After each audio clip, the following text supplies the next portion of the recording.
Good morning everyone. Myself Deepak Jain. Today we are solve the numerical of electric flux. To solve the numerical of electric flux, first we know the formula of electric flux. Electric flux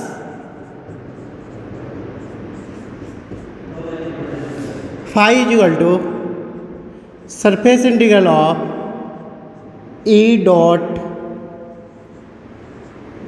ds, and according to Gauss law this is equal to q by epsilon naught. Q total charge enclosed by given surface in which we find electric flux, and epsilon naught electrical permittivity in vacuum or air or free space. If this charge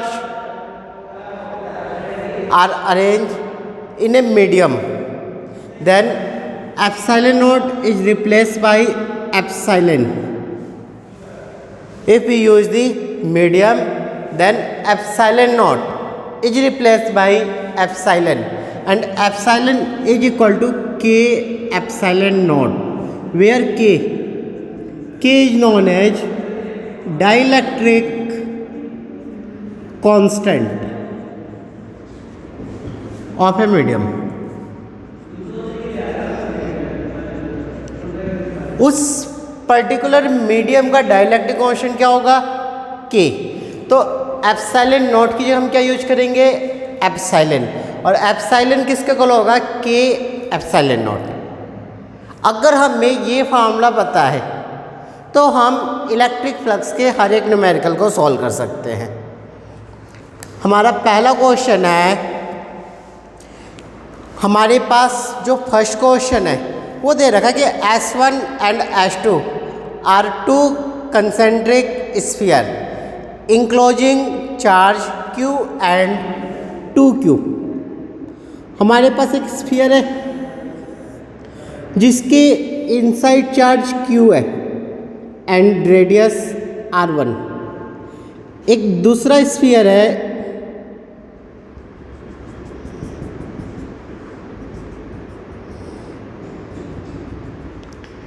इसके inside charge 2Q है और radius R2. हमने मान लिया जो छोटा sphere वो S1 है और बड़े वाला स्फीयर S2 है. क्वेश्चन क्या कहता है? इसके अंदर 3 क्वेश्चन पूछ रखे. पहला क्वेश्चन है, what is the ratio of electric flux through S1 and S2. S1 और S2 के बीच में कितना इलेक्ट्रिक फ्लक्स लगेगा, उनका रेशो निकालना है. हम मान लें यहाँ पे फर्स्ट क्वेश्चन को सॉल्व करेंगे तो हम निकाल लें चार्ज. हम क्या निकाल लें? Charge on sphere S1. S1 sphere में चार्ज कितना है? Q. Using Gauss law, electric flux through sphere S1. Phi1 is equal to charge by epsilon naught, means Q divided by epsilon naught. Equation number 1. फिर आप बताओगे charge on sphere S2.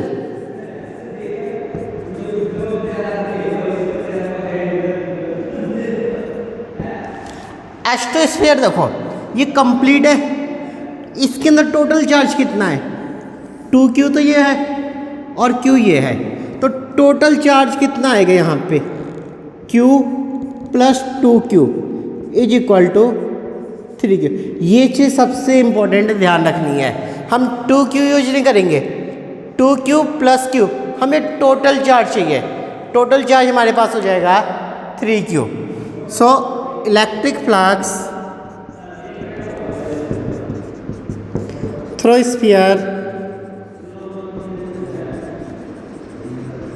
H2 φ2 आ गया हमारे पास। Charge कितना है total 3q divide by epsilon nought, equation number second.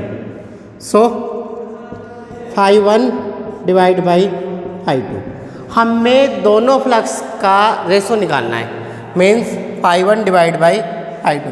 φ1 कितना हमारे पास q बाई एप्सिलॉन नॉट, φ2 कितना है 3q by epsilon not.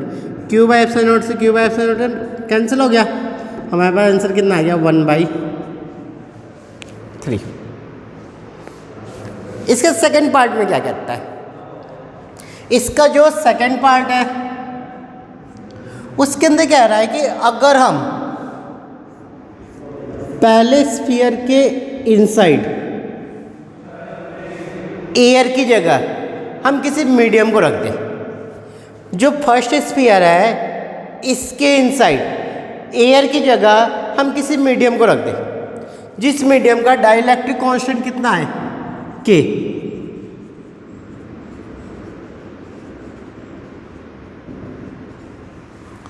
Dielectric constant कितना है K। तो हमने इस पर्टिकुलर स्फीयर में एक मीडियम रख लिया जिसका डाइलेक्ट्रिक कांस्टेंट K है। तो what is the effect of electric flux through the sphere S1। तो आप बता सकते हो इलेक्ट्रिक फ्लक्स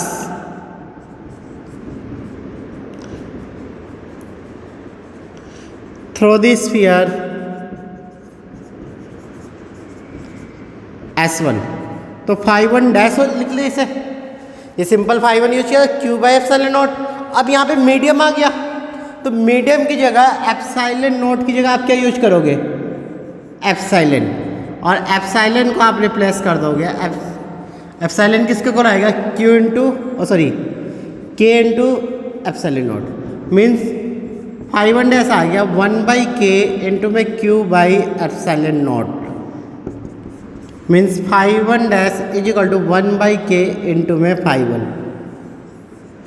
जितना फ्लक्स वैक्यूम या एयर में था उसका 1/k टाइम्स इलेक्ट्रिक फ्लक्स कम हो जाएगा। कितना कम होगा 1/k टाइम्स। अगर डाइलेक्ट्रिक कांस्टेंट 3 है तो 3 टाइम्स कम हो जाएगा। अगर हम बात करें डाइलेक्ट्रिक कांस्टेंट वैल्यू 6 है तो 6 टाइम कम हो जाएगा अगर हम डाइलेक्ट्रिक को फिल करेंगे। एंड लास्ट पार्ट में क्या कह रहा कि अगर हम इस मीडियम की जगह, अगर हम इसकी जगह ये डाइलेक्ट्रिक यहाँ पे फिल कर दे,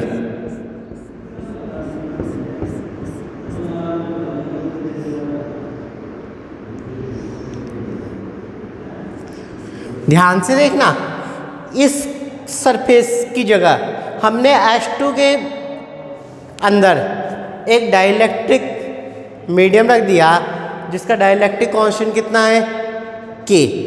तो what is the effect of electric flux through sphere S1। तो इलेक्ट्रिक फ्लक्स पे क्या इफेक्ट होगा इस स्फीयर के अंदर, किस स्फीयर की बात करेंगे हम S1 की, इसके अंदर क्या इफेक्ट होगा। तो हमें पता है कि हम यहाँ पे जो फॉर्मूला यूज कर रहे हैं वो चार्ज कहाँ लेंगे, इनक्लोज दी स्फीयर, स्फीयर के अंदर की बात करेंगे। जो डाइलेक्ट्रिक फील्ड किया वो कहाँ फील किया हमने स्फीयर के आउटसाइड, अंदर तो कोई इफेक्ट नहीं है तो हम बताएंगे नो इफेक्ट। तो आउटसाइड डाइलेक्ट्रिक रखने का S1 के ऊपर कोई इफेक्ट नहीं पड़ेगा। तो ये हमारे पास फर्स्ट क्वेश्चन था। हम सेकंड टाइप का क्वेश्चन देखते हैं।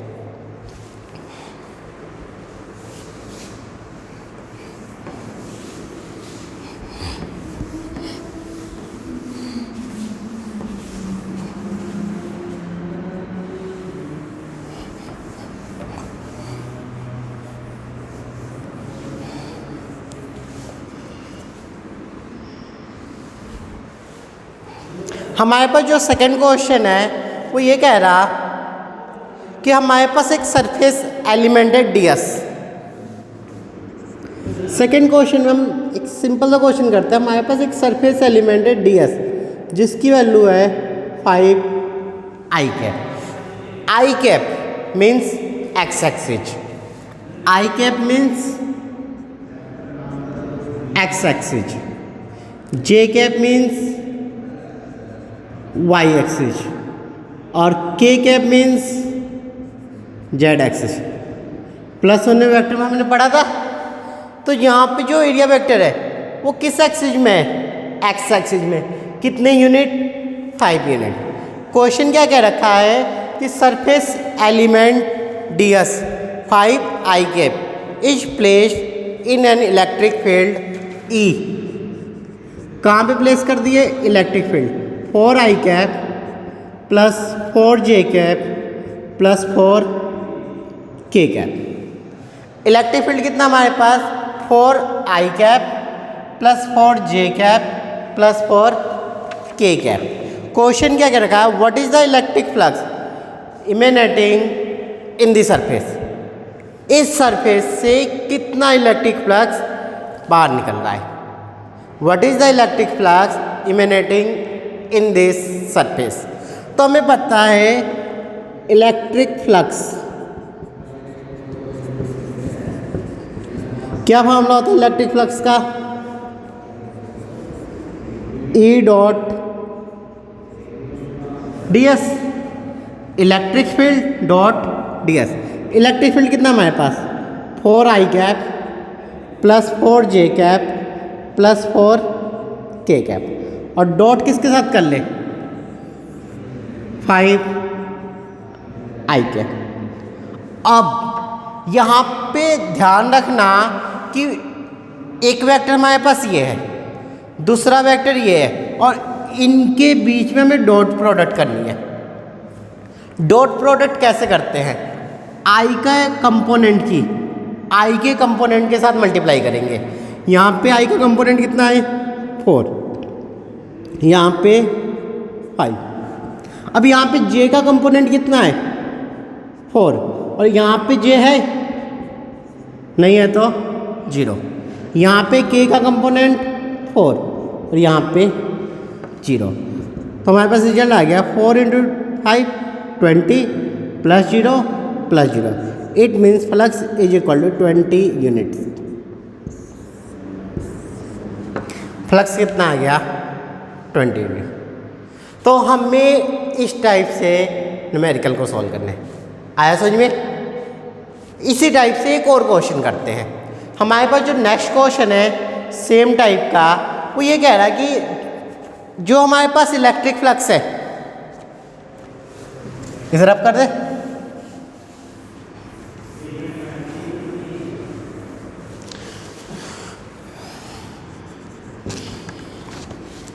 वो ये कह रहा है कि जो हमारे पास इलेक्ट्रिक फील्ड है this is equal to 3/5 E naught I cap plus 4/5 E naught J cap with E naught is equal to 2 × 10⁻³ newton per coulomb. Electric field कितना दे रखा हमारे पास? 3/5 E naught I cap plus 4/5 E naught J cap और E naught की value कितनी है हमारे पास? 2 × 10⁻³ न्यूटन पर कूलम। दो क्वेश्चन क्या कह रखा? Find the electric flux of this field. इस फील्ड के कारण हमें इलेक्ट्रिक फ्लक्स निकालना है। Through a rectangular surface of area, हमें एरिया गिवन है of area 0.2 metre square, of area 0.2 metre square parallel to YZ plane, parallel to YZ plane. यहाँ पे आपको एक चीज़ याद रखना है कि इलेक्ट्रिक फील्ड गिवन है और एरिया भी गिवन है। हमें इलेक्ट्रिक फ्लक्स फाइंड आउट करना है, लेकिन एक चीज़ ध्यान रखना है, area treat as a vector. हमें इलेक्ट्रिक फ्लक्स को सॉल्व करना है। इलेक्ट्रिक फ्लक्स को सॉल्व करने के लिए हमें एरिया को कैसे ट्रीट करना पड़ेगा, एज ए वेक्टर। और जो डायरेक्शन होती है किसकी, एरिया वेक्टर की, direction of area vector is normally मतलब परपेंडिकुलर टू द सरफेस।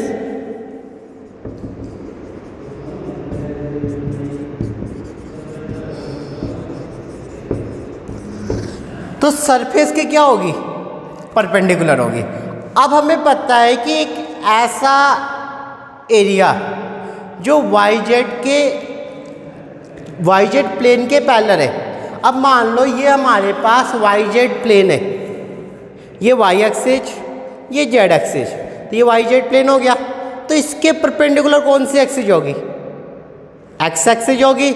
मतलब ये जो एरिया वेक्टर होगा ये 0.2 किस एक्सिस में होगा, एक्स एक्सिस में होगा, क्योंकि वाई जेड के पैरेलल ये एरिया है और वाई जेड का प्लेन के परपेंडिकुलर, क्योंकि एरिया वेक्टर किधर होगा, परपेंडिकुलर। तो इसका परपेंडिकुलर क्या होगा, ये हमारे पास वाई एक्सिस है, ये जेड एक्सिस है,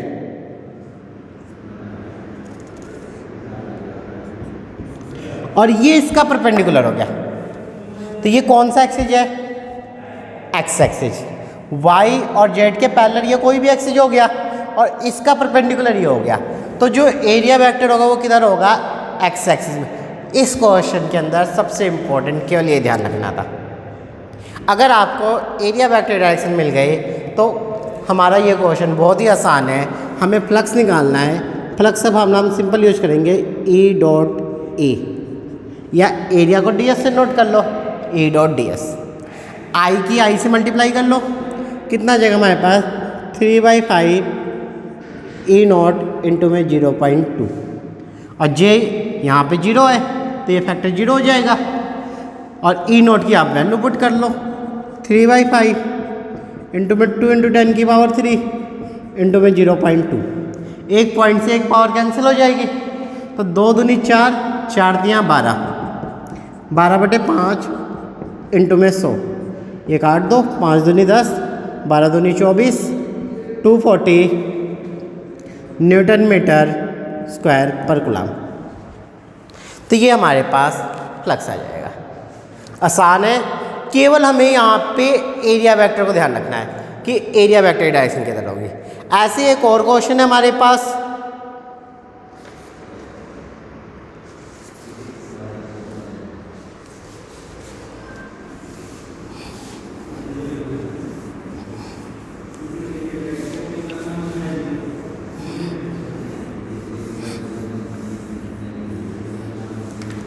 एक देखो सिंपल सा क्वेश्चन है,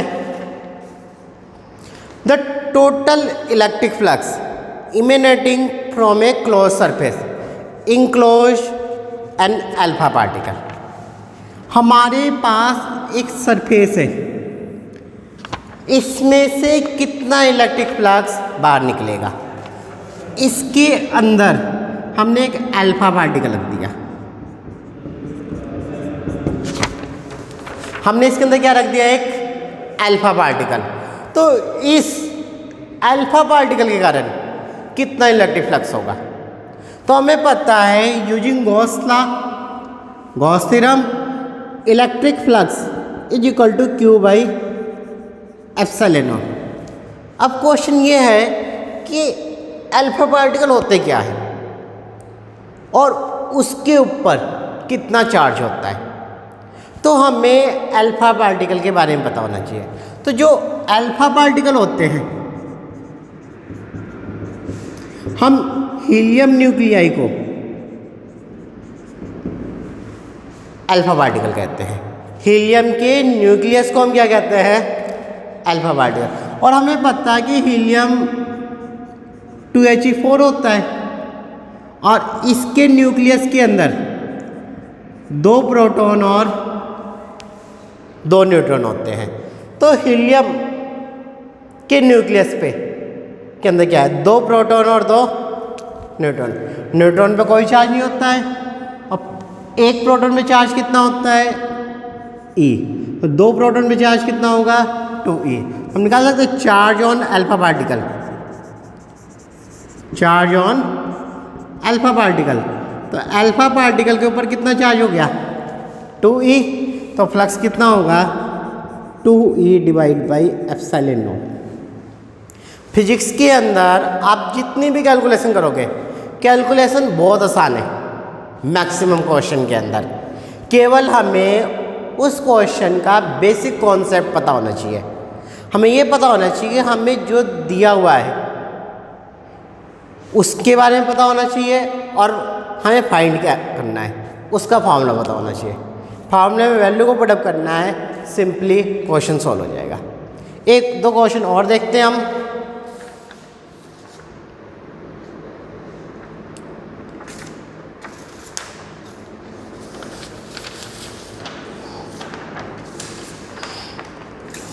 हमारे पास एक क्वेश्चन है, इससे अलग है।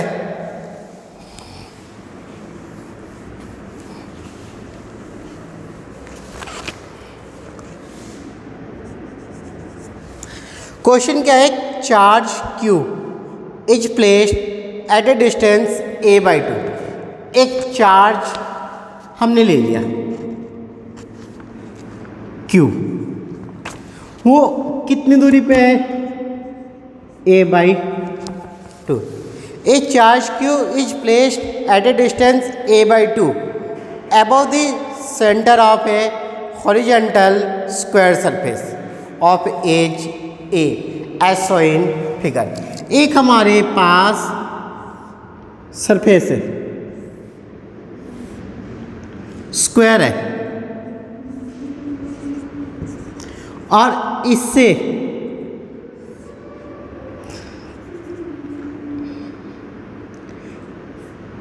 a/2 डिस्टेंस पे O पॉइंट पे एक चार्ज Q है। हमें ये बताना है कि इस सरफेस में से कितना इलेक्ट्रिक फ्लक्स होगा। Find the flux of the electric field the square surface. अब यहाँ पे क्वेश्चन ये है कि जो हम ये फॉर्मूला यूज करते हैं, phi equal to E dot ds is equal to Q by epsilon naught. हमने ये फॉर्मूला पढ़ा इलेक्ट्रिक फ्लक्स का। जब फाई किसके इक्वल होगा, Q बाई एप्सिलॉन नॉट। लेकिन ये कब इक्वल होगा, जब हम किसकी बात करेंगे,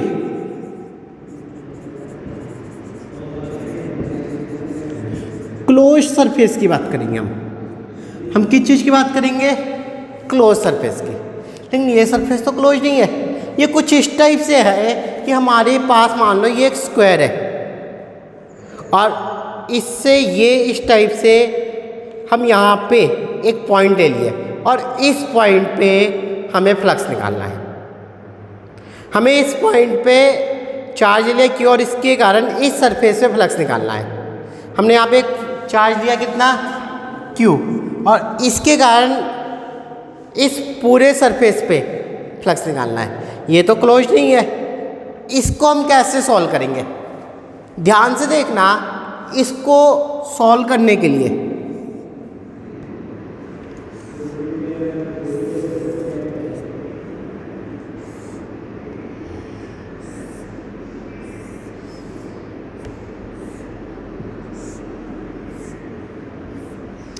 हमें इस सरफेस के लिए सॉल्व करना है। हमने इस टाइप से एक क्यूब बना ले। हम यहाँ पे क्या बना ले, एक क्यूब जिसके सेंटर पे चार्ज कितना है, Q। तो हम निकाल देते हैं टोटल फ्लक्स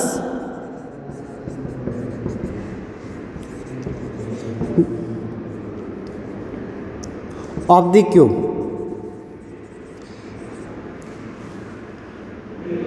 क्यूब के कारण टोटल फ्लक्स कितना आएगा, Q बाई एप्सिलॉन नॉट।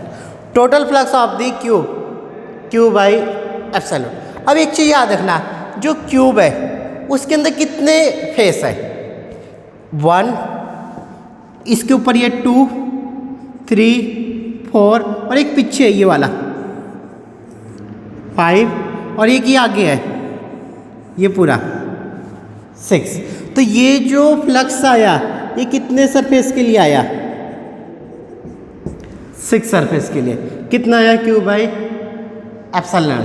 तो हम निकालते हैं so flux of one surface 6 की वैल्यू पता है, 1 की निकालनी क्या करते हैं हम डिवाइड कर लें क्यू बाई एप्सिलॉन। तो आपके पास रिजल्ट क्या आएगा? 1/6 Q by epsilon flux through the square surface. इस सरफेस के लिए जो फ्लक्स आएगा वो 1/6 क्यू बाई एप्सिलॉन। हम पेपर में हमेशा गलत करते हैं, हम पेपर में ये आंसर लिख के आ जाते हैं, लेकिन इस चीज़ का इस क्वेश्चन में ध्यान रखना है कि हमें ये फॉर्मूला क्लोज सरफेस के लिए अप्लाई करना है। और ये जो क्लोज सरफेस बनेगा वो क्या बनेगा? एक क्यूब। और क्यूब में कितने फेस होते हैं? 6। तो क्यू बाई एप्सिलॉन नॉट कितने का फ्लक्स होगा? 6 सरफेस का। अगर एक का निकालना तो कितना होगा? 1/6 क्यू बाई एप्सिलॉन नॉट। अगर सेम क्वेश्चन ये कहेगा कि a charge cube place at the centre of a cube then electric flux, तब आप डायरेक्ट यूज करोगे क्यू बाई एप्सिलॉन नॉट। लेकिन सिंगल सरफेस के लिए कितना आएगा? 1/6 times of the Q by epsilon naught. अब हम एक एनसीईआरटी का मोस्ट इंपॉर्टेंट क्वेश्चन करते हैं और हमारे बोर्ड एग्जाम में ये क्वेश्चन आया हुआ है।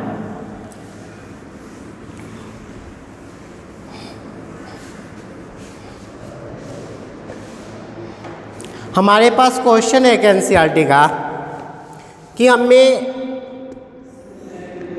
X axis, z axis, y axis, हमें एक क्यूब गिवन है। हमें क्या दे रखा है? एक क्यूब।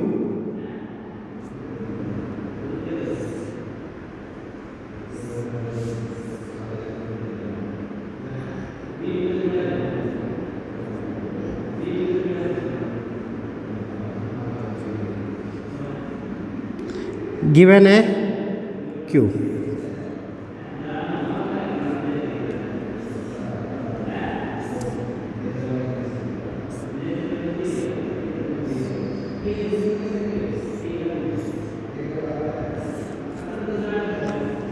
एक क्यूब दे रखा है जिसकी साइड ए है और ये ओरिजिन से ए दूरी पे। और क्या दे रखा है? The electric field component in the figure is given by E x. X direction में इलेक्ट्रिक फील्ड दे रखा है अल्फा एक्स की power 1/2। E y is given to 0 और E z is also given to 0 and alpha is equal to 800 newton per coulomb metre की power 1/2। हमें flux निकालना है और चार्ज निकालना है इसके कारण, और हमें ए की वैल्यू दे रखी 0.1 मीटर। ध्यान से सुनो क्वेश्चन क्या कहता है। क्वेश्चन ये कह रखा है कि हमें एक डायग्राम गिवन है, इसके अंदर एक क्यूब गिवन है। इस क्यूब के इनसाइड कितना फ्लक्स होगा एंड इस क्यूब के इनसाइड कितना चार्ज होगा। जो इलेक्ट्रिक फील्ड है वो वाई डायरेक्शन में कितना है? 0। जेड डायरेक्शन में इलेक्ट्रिक फील्ड कितना है? 0। और एक्स डायरेक्शन में इलेक्ट्रिक फील्ड चेंज हो रहा है, नॉट यूनिफॉर्म। अगर इलेक्ट्रिक फील्ड यूनिफॉर्म है तो फ्लक्स 0 होगा, लेकिन यहाँ पे एक्स डायरेक्शन में इलेक्ट्रिक फील्ड चेंज हो रहा है, तो हमें यहाँ पे फ्लक्स फाइंड आउट करना है। तो फ्लक्स हम कैसे निकालेंगे? फ्लक्स का फॉर्मूला हमारे पास E dot ds, E dot ds means E ds cos theta. अगर एंगल 0 डिग्री है तो हम बता सकते हैं cos 0 डिग्री 1, मतलब फ्लक्स आ जाएगा हमारे पास ADS। अब यहाँ पे ध्यान रखना कि ये जो सरफेस है और ये सरफेस है, इसका एरिया वेक्टर किधर होगा? वाई डायरेक्शन में। ये जो सरफेस है इसका एरिया वेक्टर किधर होगा? वाई डायरेक्शन में। इलेक्ट्रिक फील्ड कितना है? 0। 0 से मल्टीप्लाई करेंगे तो 0, तो इसके लिए भी कैंसिल हो गया और इसके लिए भी कैंसिल हो गया। अब अगर हम बात करें ये आउटर वाले सरफेस की, इस वाले सरफेस की, ये पीछे वाले सरफेस की, इसका एरिया वेक्टर किधर होगा? जेड एक्सिस में। जेड एक्सिस में भी इलेक्ट्रिक फील्ड कितना है? 0। ये भी कैंसिल हो जाएगा। हमें इलेक्ट्रिक फील्ड केवल इन दो सरफेस के लिए मिलेगा। इसका एरिया वेक्टर इस साइड होगा और इस सरफेस का एरिया वेक्टर इस साइड होगा।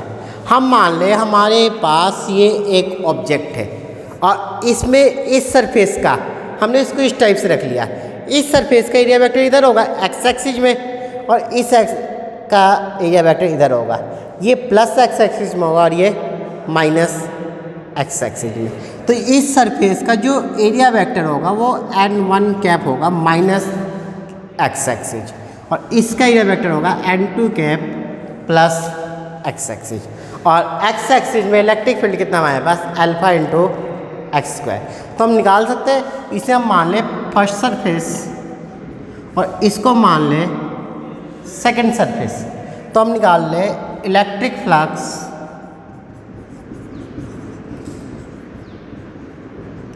Through first surface.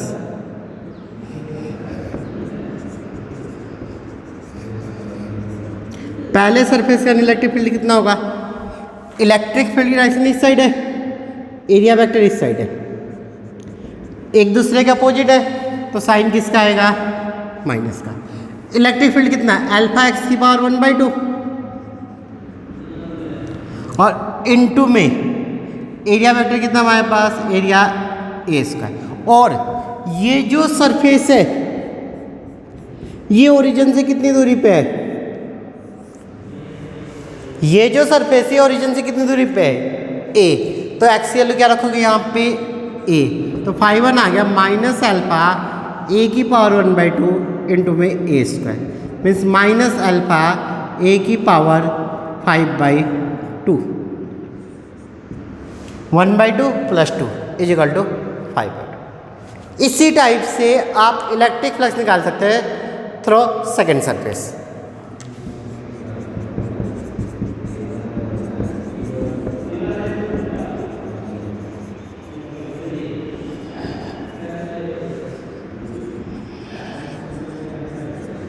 देखो ध्यान से, अब यहां से यहां तक की डिस्टेंस कितनी होगी हमारे पास?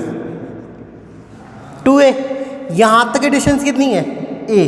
और यहां तक की डिस्टेंस कितनी हो गई? 2a। तो ये जो सरफेस है इस सरफेस पे इलेक्ट्रिक फील्ड कितना होगा?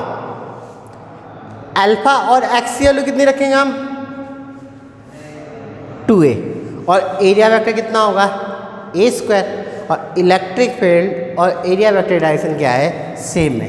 तो हमारे पास आ गया 5/2 is equal to plus alpha x की पावर 1/2 इंटू में a square means plus alpha 2a की पावर 1/2 इंटू में ए स्क्वायर मतलब √2 अल्फा इंटू में a की पावर 5/2।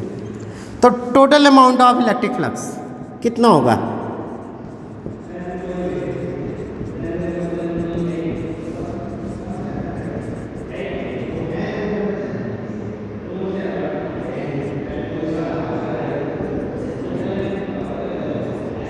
दोनों को जोड़ दें। 5/1 किसका है? माइनस का। 5/2 किसका है? प्लस का। तो हम इसको कैसे लिखेंगे? √2 अल्फा ए की पावर 5/2 माइनस अल्फा ए की पावर 5/2। तो रूट अल्फा ए की पावर 5/2 कॉमन है, √2 माइनस 1 अल्फा ए की पावर 5/2।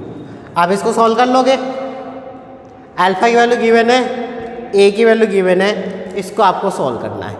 ठीक है, देखो कैसे सॉल्व करोगे, √2 माइनस, देखो यहाँ पे सॉल्व करके दिखे रहे, √2 1.414 माइनस 1 0.414, अल्फा 800, ए की पावर 5/2, मतलब हम इसे ए का स्क्वायर इंटू ए का रूट लिख सकते हैं, ए का स्क्वायर 0.1 इंटू 0.1 और इंटू में रूट में 0.1, एक पॉइंट से ये कैंसिल, एक पॉइंट से ये कैंसिल, ये आ गया 0.414 इंटू में 8 और 0.1 होता है लगभग 3 पॉइंट समथिंग। इसको सॉल्व करने ला ये 3 पॉइंट समथिंग आएगा और यह हमारे पास आंसर आ जाएगा। तो ये हमारे पास फ्लक्स मिल जाएगा। अगर हमें फ्लक्स मिल गया, चार्ज निकालना है, चार्ज का फॉर्मूला क्या हमारे पास, फ्लक्स और इनटू में एप्सिलॉन। ये आपका होमवर्क है कि फ्लक्स की वैल्यू से कैलकुलेट करनी है, जो फ्लक्स की वैल्यू आएगी उसको आप एप्सिलॉन नॉट से मल्टीप्लाई करोगे, आपको क्या मिलेगा, चार्ज। एप्सिलॉन नॉट की वैल्यू आपको रिमेंबर करनी है, एप्सिलॉन नॉट होता है हमारे पास 8.85 इंटू 10 की पावर -12, ये वैल्यू आपको यहाँ पे पुटअप करनी है। ठीक है, एक लास्ट क्वेश्चन और देखते हैं हम।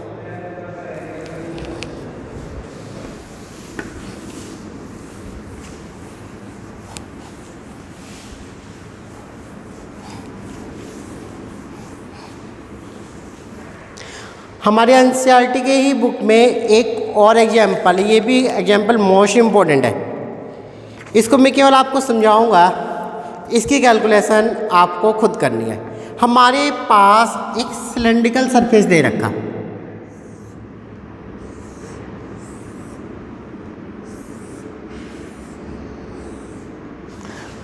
गिवन है सिलेंड्रिकल सरफेस,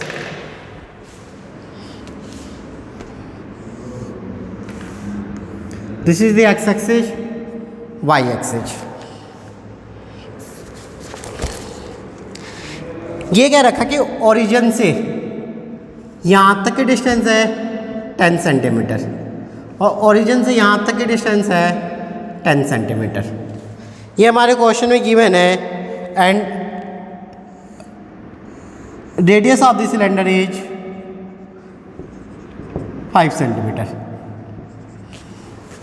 क्वेश्चन ये क्या रखा है, electric field when x is greater than 0, x is greater than 0 मतलब इस पार्ट्स में जो इलेक्ट्रिक फील्ड है वो एक्स एक्सिस में है और this is equal to 200 I cap newton per coulomb, और एक्स इज लेस देन 0, इस डायरेक्शन में इलेक्ट्रिक फील्ड है -200 आई कैप। तो जो इलेक्ट्रिक फील्ड है वो इस सरफेस के लॉन्ग गिवन है और इलेक्ट्रिक फील्ड इस सरफेस के लॉन्ग गिवन है। हमें जो क्वेश्चन में सॉल्व करना है, क्वेश्चन में ये कह रखा है what is the net outward flux through each flat face. Flat मतलब इसकी बात कर रहे हैं, इस पर्टिकुलर फेस के कारण कितना इलेक्ट्रिक फ्लक्स होगा। तो इस पर्टिकुलर फेस का जो एरिया वेक्टर होगा वो इस साइड होगा, इलेक्ट्रिक फील्ड भी इस साइड है, तो फ्लक्स कितना होगा, E इंटू में ए, मतलब सिंपल इलेक्ट्रिक फील्ड और इंटू में एरिया कितना होता है πr²। आर की वैल्यू 5 सेंटीमीटर है, इसको मीटर में कन्वर्ट करके आप कैलकुलेट कर लेना। इस सरफेस के लिए निकालना है तो सेम इलेक्ट्रिक फील्ड भी इस साइड है, एरिया वेक्टर भी इस साइड है, तो जो फ्लक्स आएगा वो कितना आएगा, सेम वैल्यू आएगी 200 इंटू में πr²। हमें इसके लिए अलग से इलेक्ट्रिक फ्लक्स निकालना है और इसके लिए अलग से इलेक्ट्रिक फ्लक्स निकालना है, और दोनों के लिए इलेक्ट्रिक फील्ड की वैल्यू सेम है, एरिया सेम है, तो फ्लक्स सेम आएगा। नेक्स्ट क्वेश्चन क्या कहता है हमारे पास, what is the flux through the side of the cylinder. इस साइड के कारण कितना होगा फ्लक्स, तो हमें पता है इस साइड के लिए एरिया वेक्टर तो ये होगा, साइड किस एक्सिस पे होगी, वाई एक्सिस। जो एरिया वेक्टर होगा किधर होगा, वाई एक्सिस पे। इलेक्ट्रिक फील्ड किधर है, एक्स एक्सिस पे। तो इलेक्ट्रिक फील्ड और एरिया वेक्टर में कितना एंगल बनेगा, 90 डिग्री। आप डायरेक्ट बताओगे the angle between electric field and area vector is 90 degree, so electric flux is 0। तीसरा पॉइंट इसे है, what is a net outward flux through the cylinder. तो नेट कितना होगा, इसके लिए इलेक्ट्रिक फ्लक्स 0 आ गया, इसके लिए ये आ गया और इसके लिए ये आ गया। ये भी वैल्यू प्लस की होगी और ये भी वैल्यू प्लस की, क्योंकि दोनों की डायरेक्शन सेम है।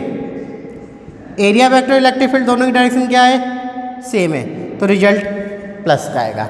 यहाँ पे भी रिजल्ट किसका आएगा, प्लस का। इसको राइट लिख दो, इसको लेफ्ट लिख लो, और इसके लिए कितना आ गया, 0। इन तीनों को जोड़ दो, आपके पास नेट इलेक्ट्रिक फ्लक्स आ जाएगा। और एट लास्ट हमें चार्ज निकालना है। अगर हमें नेट इलेक्ट्रिक फ्लक्स मिल गया तो हमें पता है फ्लक्स होता है Q/ε0। तो यहाँ से चार्ज आएगा ε0 इंटू में फ्लक्स, यहाँ से हमें क्या मिल जाएगा, चार्ज। इस क्वेश्चन को आप ट्राई करोगे। अगर आपको कोई प्रॉब्लम है तो आप डिस्क्रिप्शन बॉक्स में जाके नोट्स को डाउनलोड कर लेना, उसके अंदर इसका आपको सॉल्यूशन मिलेगा। Thank you.